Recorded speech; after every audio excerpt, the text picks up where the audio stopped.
by firing lasers and seeing what is emitted back off it. And looking at the spectrum that comes off, you can see what the chemical composition is of What does it mean it happened by... Can I finish? Can I ask you a question? Sorry, I do. I'm talking through the explanation. Yeah. So, when it comes back, you can see the chemical composition, the lengths of the bonds, and what atoms connected to which atom.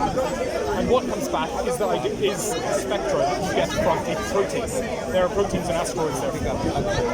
So you believe these proteins are formed by what? I don't know. It is postulated that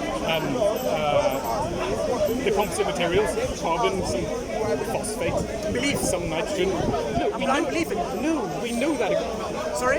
You're saying really Have you weird, observed you're saying really bizarre things. I'm saying... Who cares if it's a belief? That's your belief. That's the fairy tale.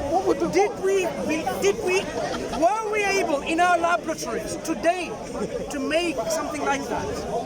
Yes, proteins, yes, all of the time. I've made From the very beginning? Yes, we make tons of proteins. From the very beginning? If you're a diabetic, I need to make protein, insulin. From what did you make proteins? Insulin is a protein. What did you make it? If I give you the chemicals themselves, you're going to make proteins out of it, right? I don't know what you're getting at. If I gave you the chemicals, if I were to give you, isolate an atom, and gave you these atoms of hydrogen, carbon, oxygen, nitrogen, whatever. I just gave you these chemicals. Yes. And you were able to make a protein? Yes.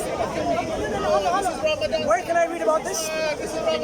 You need scientific equipment. You need large laboratories. Or are you implying that if you just gave me a big pyramid of carbon and a big pyramid of oxygen and a big pyramid of hydrogen? Basic elements. No, I couldn't do that. No, and that's not. Why not? That's not realistic. Why not? I don't know what. Even if I was to show that was true or not. No. I don't know what point you're making. It's not about you can. The question is, can you? Can I what? Can we make from the very building blocks, the elements, proteins? Eventually, yes. Eventually it can become a cauliflower, I said. But it would start off. That's the belief. It would start off. It doesn't matter. My friend, amino acids are very unstable. You know that. They're not unstable. How are they unstable? They're based on carbon, which has 4. When you make amino acids, do they remain stable? Yes. And we are amino acids, top to bottom. When we make amino acids in our lab, do they remain stable? Yes. Have you seen the amino acids becoming proteins? Yes. Okay. So next time, please, if you don't mind, when you have time to Google it or do your research, bring back some information where we can see from the very building blocks of chemicals, we're able to make proteins. You just change the subject. So you're talking about amino acids being unstable. Yes, from the very building blocks that we make chemicals, we make the bases. From the bases we made amino acids. From the amino acids we made peptides, polypeptides, proteins. I would like to see that. This is a myth. What's a myth? That led you to go from an amino acid to a protein? Start from the building blocks and then give me the whole paper where the lab has done. I mean, starting from the building blocks, they're able to make proteins. But the thing is, I know you don't genuinely want to know the answer to that question. Because this is basic molecular biology. My PhD was based entirely on this process, and it's really basic. So you should be able to do it, right? With lots of laboratory equipment, yes. Yeah. But I can take amino acids. Has anyone done it? No. Why are you already not? You're like this. You know what? I have a cell, and I'm going to clone it. I'm going to reproduce it. No. The simple task for you is this. If nature, Mother Nature, which doesn't have any brains or consciousness, able to, from the elements itself, create life, you should be able to do it with your brains, with your PhDs. So go. You've massively changed subject, and also I disagree. This is my demand. Has anyone done that on planet Earth today so far? I've answered the question already. The answer is? I've answered it already. Which is what humans have not created life. No, I didn't talk about life. I said proteins. Humans have made proteins, yes. From the elements, right? Yes. From scratching from the elements. I mean, it's really basic. It's very simple. Really basic chemistry. It's a very long process, and you would never do it in practice. You would buy in. Buy what? Tyrosine and lysine. You would buy those in. What is tyrosine and lysine? They're amino acids. They're basic amino acids. And what am I asking for? You're asking for, can you go from basic elements? You know what basic elements are? If you're a PhD holder, you should know the difference between basic elements and an amino acid. I agree. Right. I'm not going to give you a product to make another product. the basic elements are your chemical elements from the periodic table. Use those to make proteins, then talk. Yeah, okay. I mean, that's really easy. These are done? Absolutely. These are really no one would ever do it in practice. It's like saying you said it's done. I would like to know where, and I would like to be corrected. I would like to have some information, input. Yeah. Who's done it? Go to PubMed. I mean, the information's all there. I didn't find it when I searched it. Maybe you can search and find it. Maybe you can come next time. You probably search for make a protein from elements. No. That's not how you search in PubMed. That's not how you search in MBase. That's not how you search. Which would return no results, because no one would ever do that. You would be insane to do that. My friend, you are insulting me of doing a Google research of this. As I said, I did an MSc at this, right? I should have done a PhD to talk to you. And then you should say, okay, now we're on the same level. Why is it necessary? I know how to do research, my friend. Yes. Just because I have not done a PhD doesn't mean I don't know how research works. So are you saying that people can't make amino acids? No, I'm saying the claim is we can make proteins. Right, good. Mental. Where can I find? It's really basic. Go to PubMed. I'm not giving you the detail. You go and search for it. The one who claims it should be able to produce data. If anyone here is a scientist, they will know what you're saying is so basic. Why don't you go to PubMed and do it now? Yeah. Anyway, what are the other falsifiable claims in the Quran? Do it now, because when it comes to really substantiating your claims, you are saying you put it under pressure. Take your time, my friend. I don't even know what you're asking me to search for. I just told you.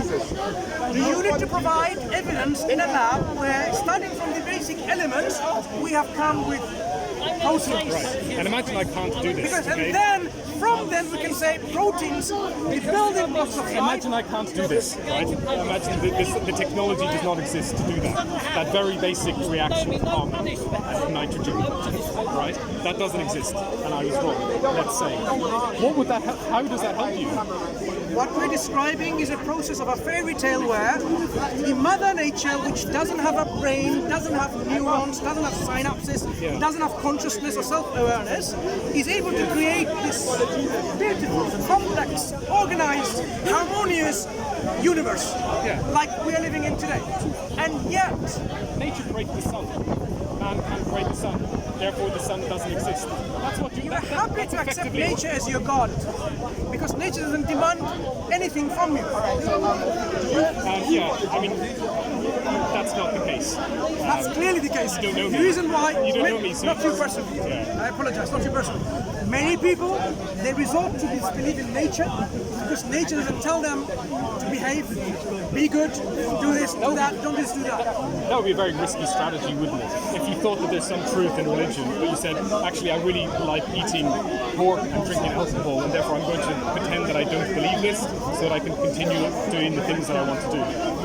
Knowing that there's a good chance that you go to hell. I mean, that's a very risky strategy. There's only two options. God exists, God doesn't exist. If God doesn't exist, nothing should exist. Why does something exist rather than nothing? If there is no God, there should be nothing whatsoever. What's the next viability test? Look, my friend, the reason why... The Quran, you changed the subject. I didn't even realize it. I've given you two examples hold on already. a second. We started off with falsifiability and it's to do with scientific claims. That was very clever. Right. So, clay, blood, water. Right. So clay, you have no evidence that it wasn't from clay. The constituents of man was from clay, right? The Quran doesn't say just clay. It says quintessence. Okay. Quintessence. There's something within this clay that was used to construct the first human being, which was lifeless.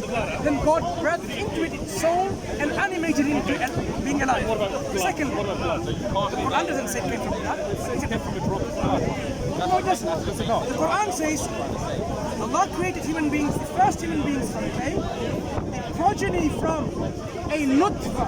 A clot of blood. No. I'll tell you what it says. It came from nutfa, which is like a drop. Then that nutfa was created into a substance that clings, substance Mere clot of genial blood. that can be, the Arabic word is alaqa. Alaqa in the Arabic language. Why did you say this? You implied that I was wrong and I had to Google it. You know what I was referring to. I'm just telling you. Yeah. I'm correcting you. There is no stage in Quranic stages of creation where it came from congealed blood. The word for congealed blood is dam'un jamid. It's a congealed blood.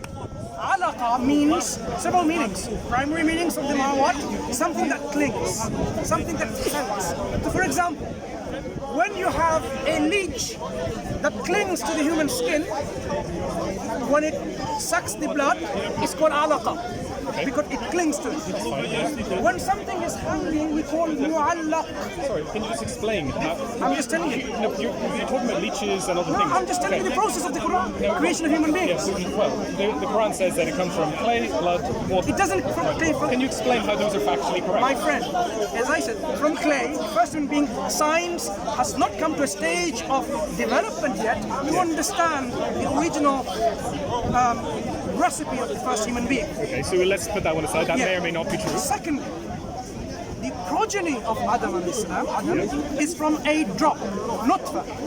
Nutfa in the Arabic language is this drop, which when you empty a bucket, the very last drop that remains, this is the very minute part that remains. When you are dribbling with water from your hair. I get it, yeah. So this is describing what we call the sperm drop. Because that's what Quran described something that was emitted from the man. And so it's an analogy. It's not saying. It's not an analogy. It's not saying sperm, though, is it? The Quran does say mani yumna. Does that mean sperm? Mani yumna means. You said it means drop. No, the word here is nutfa. The Quran describes nutfa is within this mani yumna. Okay. Look, if I were to describe it, write it down for you. Nutfa is the element within the spermatic fluid. The spermatic fluid not only has sperms, but it has many other things. We know from science it has what? Corpus glands fluids, prostate glands fluids, fluids from the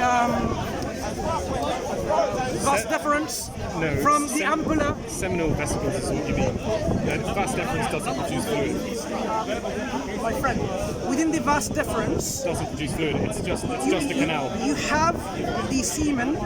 Yep. Is it just? Where does the Bowman's gland, the Cooper's gland, the prostate gland? They're in women. They're in women. You don't know your biology, do you? Move on. Prostate gland in a woman. Oh, you're talking about the prostate now? You're talking about the vas deferens. Excuse me. Make your point. Why do you make a mockery of your PhD? Yeah. I just told you, these glands, Cooper's gland, they're not in a man. Okay. Shall I show it to you? No, I really don't need to. It's not. Because you're not quite. I thought you were talking about the vas deferens. No. You're talking about the vas deferens. You're clearly not familiar with the constituents of semen, are you? Right. How many percent of semen in a semantic fluid? Say again. Within the semen that's ejaculated, how many percent of sperms are there? I don't know, something really small. Very small. 1%. What's the rest? Less than 5%. What's the rest? Nutrients. From where? I don't know what That's what I'm telling you, where they're coming from. From the prostate, from the seminal vesicles, not from the vas deferens. That's the point I'm making. The vas deferens is your pipe, the canal that's going through, but I'm saying all the mixture that's coming through, right? This mixture is needed. So the Quran talks about the mixture as well as it talks about the nutfa, which is the sperm. The nutfa is also used for the female ovum in the Arabic language, the man's and the woman's. So the first is to say that the sperm comes from the bone, from the backbone. One at a time. It doesn't. You're mistaking again. What does it say? You're mistaking again. We'll come to that point in a second. So the nutfa. The nutfa was created into something called alaqa. Alaqa, as I described, means something that hangs and clings and suspended. We know the embryo, after fertilization of the human embryo, between the sperm and the ovum, around 6 days, it implants in the uterus. Around 6 days. So it clings to it and creates some villi through which it clings. And then it suspends itself and hangs. And from it throughout its pregnancy, it is suspended within the amniotic fluid, the whole baby through the umbilical cord. That's how constantly like this. So it starts from the 6th day. So before the 6th day, it was a drop-like structure, the sperm. It was a drop-like structure, 6th day implanted. So the Quran is describing the process of whole of human creation stages, because the Quran says that خلقا من بعد خلق. Creation function of the creation.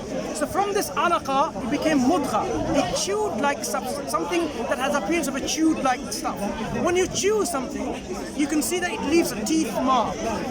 When this particular alaqa, day 21... This description is very long, and it's not... No. Do you want to know? I will tell you. No, I won't. No. So My friend. Very specifically, I want to know one thing, okay? My friend, can I finish this? Because it is very unfair when you make saying Quran is at least one process is wrong, and I'm describing all the processes are correct scientifically. Hold on a second. People. So do you admit it's a scientifically accurate? No, not at all. Then let me correct you then. Not at all. So let me correct you. Because you're saying... Because you made a mistake there, I need to correct you. You're saying that humans come from clay. I just told you science is not in a stage to somehow say anything about it. Right. They don't come from clay. The first man came from what? And it said... Are you talking about life in general? No, okay. I'm talking about the first man. If you're willing to open it up to that level, you could do, your brains are going to fall out. Sorry, okay. You misunderstood. The first man says, "Bada خلق الإنسان من طين, ثم جعل نسله من سلالة من ماء مهين." Allah says He began the creation of man from clay. Then He created his progeny. How do science know that is not true? Anyway, the creation, no. You made a statement, back it up with science. How does science know the creation of first man wasn't from the constituents, quintessence of what's there in the clay? Constituents, do you mean the atoms, like as in elements, no, as in carbon and I'm not saying anything. Some nitrogen? I'm not saying anything. Right. Quran says, life didn't exist. Life began in... I'm not talking about life. You're making a logical fallacy. What are you talking about? I am talking about the creation of man, the first man.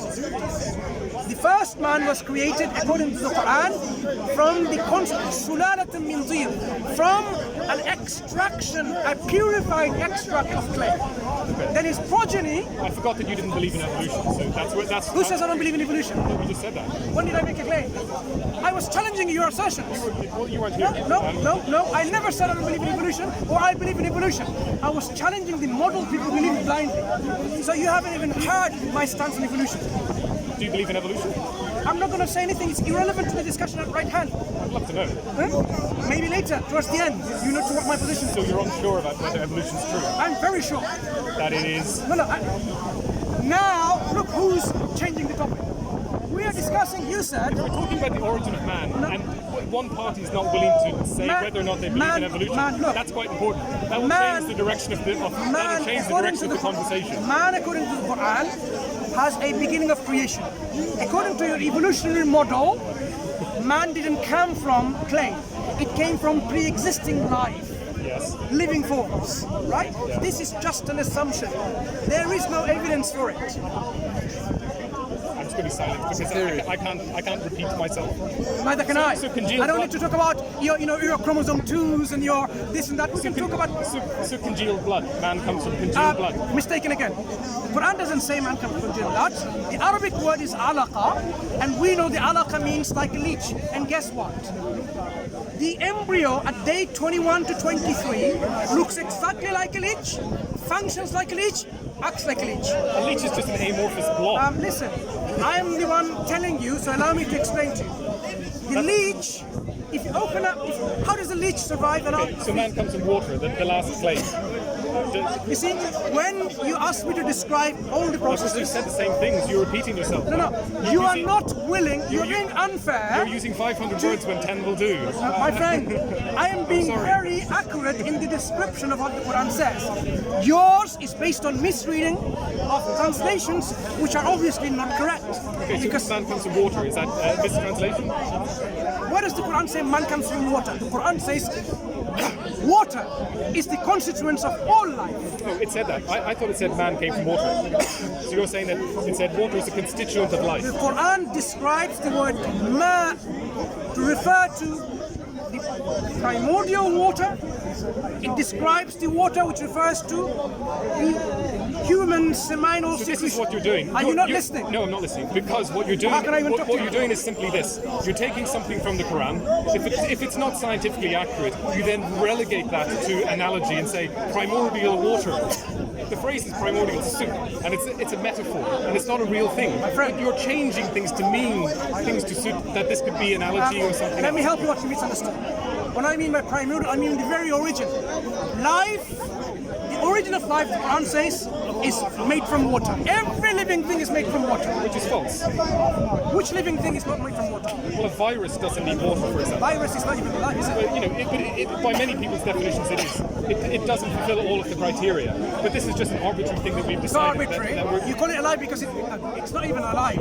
So what is a living thing that is not constituent in water? no, that's not what I'm saying. I'm saying that life didn't come from water. You said it's false, so tell me, what living things that we know of is not rested on water? I can't repeat myself more. I agree. Life as we know it requires water. Thank you. Yes. That's what the Quran says. No, well, what I've It says, read, وَجَعَلْنَا مِنَ الْمَاءِ كُلَّ شَيْءٍ حَيٍّ. From water, God brought every living thing. yeah, which is false. That's not true. What makes you say it's It false? doesn't come from water. You know, I don't know. No. Let's use language accurately. Let's Life didn't come from water. Yeah. What does the Arabic word ja'ala mean? I have Does it- absolutely no idea. Exactly. You have to tell Then me. you're making it false with your ignorance of the Arabic language. Go to an Arabic professor who's not a Muslim and ask them, can it mean that life is... Analogy, this is my point. It's not Yes. an analogy. It's the language You keep itself. saying things like it can mean this. My friend, Yeah. when the Quran says something in a text, in a language, Yeah. we need to understand what it says. Yeah. Is the language itself, Let's move on to the background. is the language itself has this meaning, you can't say it's false, it's you are the one making it false by your wishful thinking. I'm just saying that the Quran can't make predictions because the interpretations are so fluid. And Interpretation is not fluid. well, it is The because Quran is very precise. let's say that we discover that life actually came from water and it came from some kind of cosmic